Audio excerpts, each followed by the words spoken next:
Right, so let's start talking about my unexpected trip to Universal Orlando. It's 5:42 a.m. I'm lost alone because for the next 4 days, as long as everything goes right, I will be going to Orlando. Now, why am I doing this? I don't know. But the plan is to go and try and enjoy as much of Halloween Horror Nights as one can, with 3 nights available in what looks to be the busiest weekend so far this year. Yeah, it's not looking good.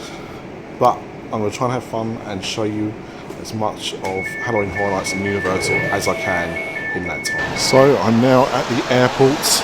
You can see it behind me. Here, a bus in front of me. There we go. It took me about an hour and a half to get here using the train, which I've never done before, which was really good. I also realised on my way up here, I've never done this before. Like, I've never flown anywhere alone before and started booking it. Like, I should know everything that I'm doing, but like everything, I think I've always gone with a responsible adult, and that's put me in a false sense of security. So now I'm kind of like second guessing everything that I do. Right, hold up. This is Nick from the future. This actually is not completely true. The point I was trying to make, but badly, was I have got on a plane solo before, but it was always to meet somebody at the other side. So, for example, the first time I went to Halloween Horror Nights, I met Craig at Orlando International. So this trip, I wasn't meeting up with anybody.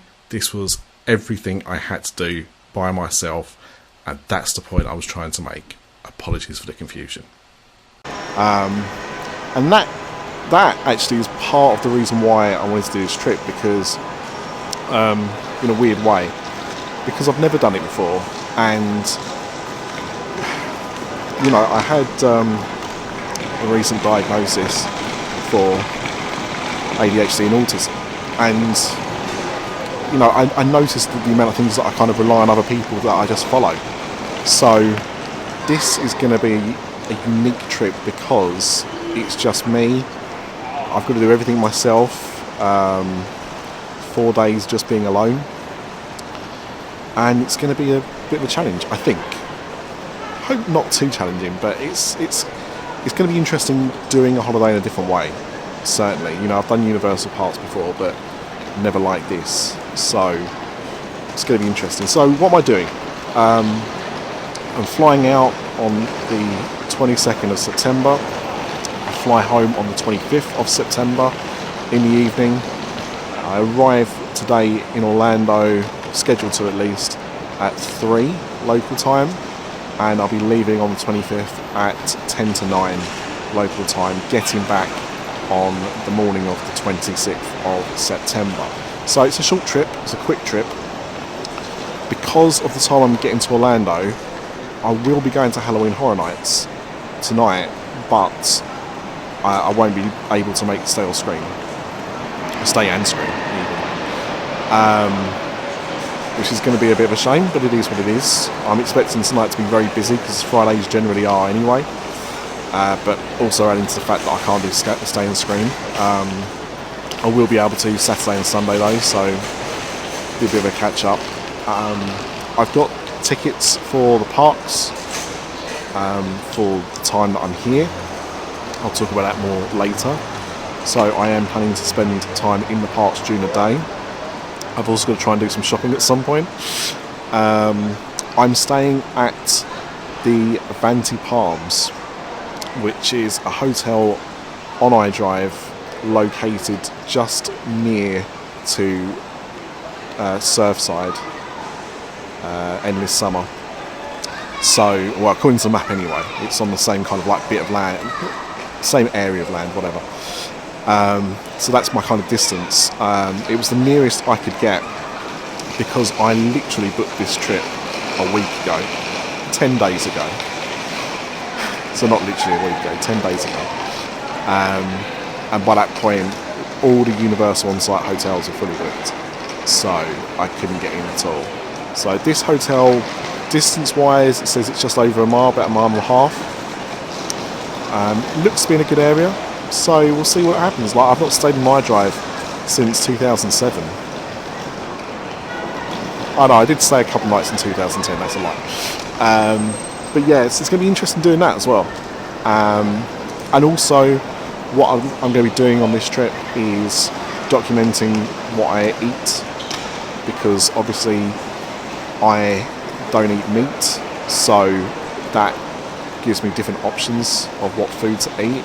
I've been doing a bit of research into what is about Universal and also what's about outside Universal. Surprisingly, the chain restaurants seem to be pretty bad for vegetarians. So, but Universal seems to have some good options, so I will be documenting that stuff as well. I'll be documenting the parks, the new attractions that I hope to go on that I haven't been on before, and of course Halloween Horror Nights itself. So that's what I'll be doing over the next few days, and however many videos this takes to do, because I don't know. I'm just going to be recording stuff and just see what happens. So, yeah. My flight is in about just under 3 hours, but my luggage is in. I just need to kind of go through security and chill out. That's what I'll be doing. So, yeah. Alright, see you on the other side. Right, so let's start at the beginning. I had, for months, been debating about whether or not to go to Halloween Horror Nights this year. And this year has been particularly strange for me in this kind of world. So I knew early on that if I was to go to Halloween Horror Nights this year, it would likely be on my own, which is something I'd never done before. Like, I'd never been away on my own for a period of time. So it was going to be a bit of a strange one. But I knew early on that the people that I would normally go and do Halloween Horror Nights with would not be going this year.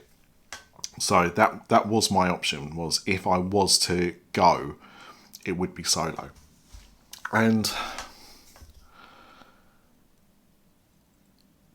I'd been kicking the can on it for a while, as I said. First started thinking about it at the beginning of the year, when the, post-Christmas flight sales were going on. And the reason really is because, I went in 2017, I went in 2019, and I had planned to go in 2020. When I left Universal on that trip, the plan was for us to potentially go back in 2020, to the point where I had theme park tickets and I upgraded those theme park tickets to an annual pass for a fee. I think, if I remember, it was about $30, maybe $40. That was the difference between the price I had for my theme park tickets and the price of the lowest tier annual pass, which would have got me back the following September. Obviously, something happened in 2020, and even before that, even before the pandemic was a thing, I did purchase tickets for the flight. I bought my flight in January. So the plan was that we were going to go to Universal again in 2020, and it never happened. And it took quite a while to get the money back for the flights, but eventually I got that sorted out. So the plan was always to try and go back for a future event. Last year, I went to Montreal with my family around Halloween Horror Nights time. So I couldn't do that as well. Just too expensive. And 2021, it was still kind of too close to everything happening. Restrictions were being lifted, but it wasn't being lifted quick enough, etc., etc. So, 2023 was really the first year that I felt comfortable and confident that we'd actually be able to go to Halloween Horror Nights unless something changed. So that was it. I knew I could go, but I also knew that it would be a solo trip. And when I first started looking at flights and hotel prices, you know, the big problem when you book a hotel is that you book a room. You don't book per person to an extent. So when you book, as an example, a room for 2 people, it might be £400. But if you book that same room, same dates for one person, it might be £350, as an argument. So, you know, the big problem when I was looking at prices with the flights and the hotels was the cost of the hotel would be, you know, owned by one person rather than split into 2, or potentially more, depending on the setup. So that was one of the sticking points for me. But my wife kept asking if I was considering it, and, you know, saying like, you should go. If you want to go, you should go. And I kept looking at prices, and prices weren't really changing too much, and, you know, I just wasn't comfortable spending the amount of money just on something to just be for me, really. And my brother had asked the same thing. He'd just come back from Orlando himself. He'd been to Disney World. And, you know, eventually, between the two of them, they convinced me I should give it a go. And so that's what I did. And, you know, I've got to give credit to both my wife and my brother for, you know, inspiring me to do this and helping me do this, more importantly, because I wouldn't have pushed through with it if it wasn't for both of them. So I need to thank them both for that publicly. Obviously, thank them both privately, but do it here as well. And this year's been funny. I have been theme park podcasting since 2012, and no need to go into the story as to why I stopped doing that or why I dropped the ones that I did.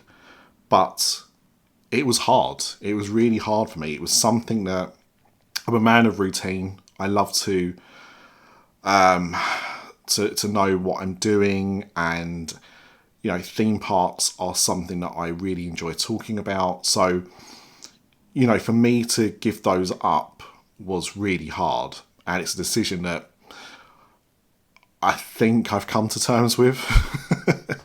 But there were times when I think, why did I do that? But at the time, with how my mindset was, because of other factors surrounding the podcast, I had to do it. As I said, I'm just still not confident it was the right thing, but it doesn't matter. So the thing is, like, normally it'd be like, well, you know, I'm going to do it for the podcast. That's why I'm going to Halloween Horror Nights. It's content. It's catching up with people. But this was not that. This was me going alone and just doing this almost for my own self-enjoyment. And it was scary. It was scary because I hadn't done this. I hadn't left the country on my own without knowing I was going to meet somebody either at an airport, either side of the Atlantic, or catch up with somebody while I was there, right? So the first time I did Halloween Horror Nights, I flew from a different airport to Craig. But I was meeting him in Orlando, so I knew he was going to be there. I went to Disneyland Paris and met up with Paul Washington. And again, we got there different ways, but we were meeting at the destination. So all I had to really think about was the travel aspect of, you know, doing that alone.